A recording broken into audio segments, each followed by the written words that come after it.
ओ दिगंबर के परम प्रिय वाह मांगलिक वंदन तुम्हारा। रघुदेव कुलम भानुम सहस्र बाहुर्मर्दनम रेणुका नैनानंदम परसुम वंदे विप्रधनम कोटि सूर्य प्रतीकाथम विद्युत पुंज समप्रभम तेजो राशि गद राशि जामदग्न्यम प्रतापमान नीलमेघ निभम प्रासम जटा मंडल मंडितम धनु परशु पाणिम चा साक्षात काल विमंतकम ततो महारोमा तत् स्वर्णरोमा तत्पुत्रो हर्षरोमा हर्षरोमा शिरध्वजा भवंतम वंदनम करोति। जो परस्वार्थ में जीता है और परस्वार्थ में मरता, हमने जाना है उसके हर आंसू यह रामायण और उसकी हर बोली गीता है।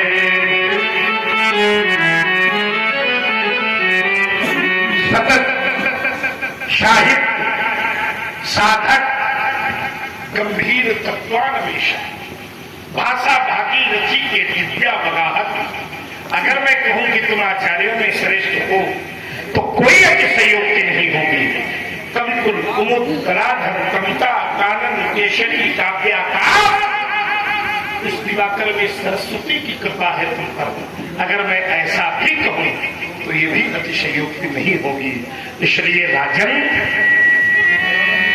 क्योंकि हरिओम ये धरती बड़ी दिव्य है और हमें कहते हुए कोई अतिशयोक्ति नहीं है। जिस स्वरूप को हम धारण कर रहे हैं इस धरती में उस स्वरूप के ऐसे व्यक्तित्व को जन्म दिया है जिसकी स्मृतियां आज भी उत्तर भारत के हर मंच पर सुशोभित हो रही है। पंडित श्री रामाशेष जी सुख तो जब मंच भी उनका है तो कुछ उनकी स्मृतियों का भी वाचन होता है ना। तो चूंकि जनक शब्द पर जब मैं विचार करता हूं तो मेरा हृदय कहता है कि जनक माने तो पिता होता है, लेकिन भाव दर्शन कहता है कि जो जन जन की ज्ञान को बचाने के लिए अपने जीवन का सर्वस्व लगा उसका नाम जनक। जो वैराग्य की प्रतिमूर्ति बन जाए उसका नाम जनक। सत्य जिसके पीछे चलने के लिए विवश हो जाए उसका नाम जनक। और जो भगवान को भी अपने घर पर आने के लिए विवश कर दे उसका नाम। तभी तो हम कहने के लिए बाध्य हो गए कि जो गौरव गरिमा ज्ञान बढ़ावे है वही जनक। जो ऋषियों का सम्मान करावे है वही जनक। इतना ही नहीं, अरे जो धरती से कन्या बुझावे। कभी राजा को राज्यपाट छोड़ करके परिस्थिति बस अगर हाथों में हम लेकर धरती का कर्षण करना पड़े तो जिसकी साधना में इतना बल हो कि ये धरती की कन्या पैदा करने के लिए विवश हो जाए। जो धरती से कन्या बुझावे है वही जनक। और जो घर बैठे भगवान बुलावे है वही जनक। कौन सा आशीर्वाद तुमको उत्तर मिला? आशीर्वाद का न तो तुम्हें सुख होगा, श्राप का न तो तुम्हें दुख होगा, क्योंकि तुम योग मार्ग के राही हो और योगी के जीवन में समत्व का दर्शन होता है। इसलिए तुमको आशीर्वाद तो नहीं दूंगा, क्योंकि तुम राजा भी हो। तुम्हारे लिए एक निर्देश है, क्या कि तुम सदा प्रजा की सेवा करना। तुम सदा प्रजा की सेवा करना और निज धर्मों का पालन करना। दुर्भाग्य है आज राजा बिगड़ गया है, इसलिए हमारी थोड़ी कम पटती भी। सच्चाई ये है, राजधर्म सेवा धर्म से जुड़ा हुआ है। दुर्भाग्य है कि आज का राजा राजा बनने के पहले तो सेवक प्रजा का होता है। ईमानदारी से उत्तर करना, तुम्हें गंगा की सौगंध है। राजा राजा बन जाए तो 5 साल दर्शन दुर्लभ है कि नहीं? इसलिए आज इस धर्म मंच से राजाओं को भी उपदेश दे रहा हूं कि तुम सदा प्रजा की सेवा करना, निज धर्मों का पालन करना। आए अगर व्यवधान कभी, उन व्यवधानों से तुम मत डरना। जब ऐसा करोगे हे राजन, तो तुम्हारे यश के फूल खिलेंगे तुम्हारे, और है आशीष हमारा तुमको कि तुम्हें घर बैठे भगवान जाओ शिर तक, तुम्हारे जीवन में सदैव मंगल हो।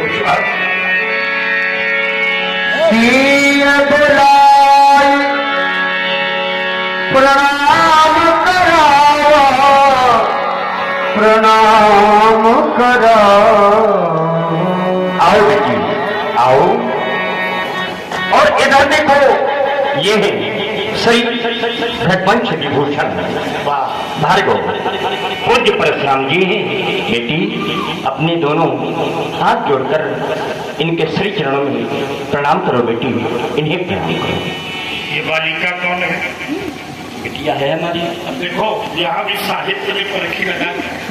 परशुराम ने जब इस पात्र को देखा तो बालिका शब्द, और जनक जब देख रहे हैं तो बिटिया, यानी बेटी संबंधों से बंधा हुआ शब्द है, और बालिका शब्द निर्विवाद शब्द है।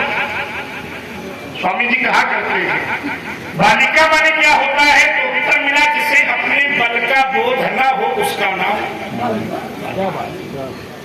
जिसे अपने बल का बोध ना हो उसका नाम बालिका।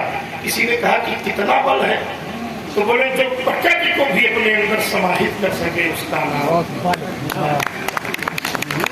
जो एक नहीं दो गुरुओं को प्रेम का पाठ पढ़ाती हो उसका नाम बालिका, और जिसके शब्द कोश में कभी नाशब्द ही न हो उसका। यहाँ जितने पिता बैठे अपने अपने हृदय में झांक कर देखो, और मेरी बात सही निकले तो समर्थन करना। कोई भी पिता यहाँ बैठा हो और वो खड़ा होकर कह दे कि पंडित जी हमने अपनी बिटिया के मुख से कभी अपने लिए ना शब्द सुना, इसलिए मैं कहता हूँ कि जिसके शब्द कोश में ना शब्द ही न हो उसका नाम कभी तो कहने के लिए विवश हो गया कि जो ज्ञान का वर्धन करावे उसे कहते बालिका, प्रकृति में भी शक्ति लावे। बहुत अच्छा, प्रकृति में भी शक्ति लावे उसे कहते बालिका।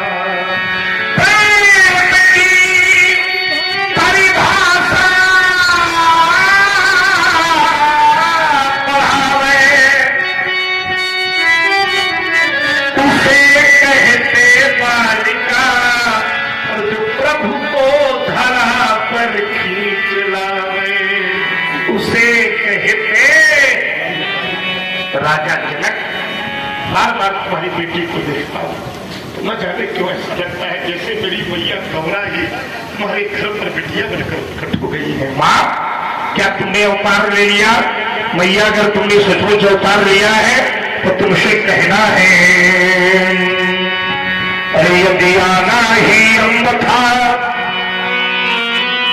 यदि आना ही अम्ब था तो करना ना विलंब था, साथ में माता तुमको खबर भी ले आना था। आज स्वरूप के मिथिला में दर्शन नहीं देना था। माँ, यही नहीं कि मैया गौरा होगी फिर परशुराम कहती, तो क्या मैया लक्ष्मी? नहीं, क्या मैया अरुंधति? नहीं, क्या मैया कुष्मांडा? नहीं, क्या मैया वीणा पाणी? होगा? क्यों बार बार ऐसा लगता है जैसे मेरी मैया भुवनेश्वरी जी समूचा श्रृंगार करके परशुराम को दर्शन देने के लिए साक्षात खड़ी हो गई है। हृदय में लौकिकता का भान कराने वाली ये बेटी तुम्हारी कैसे हो गई? इसका उत्तर तो शीघ्र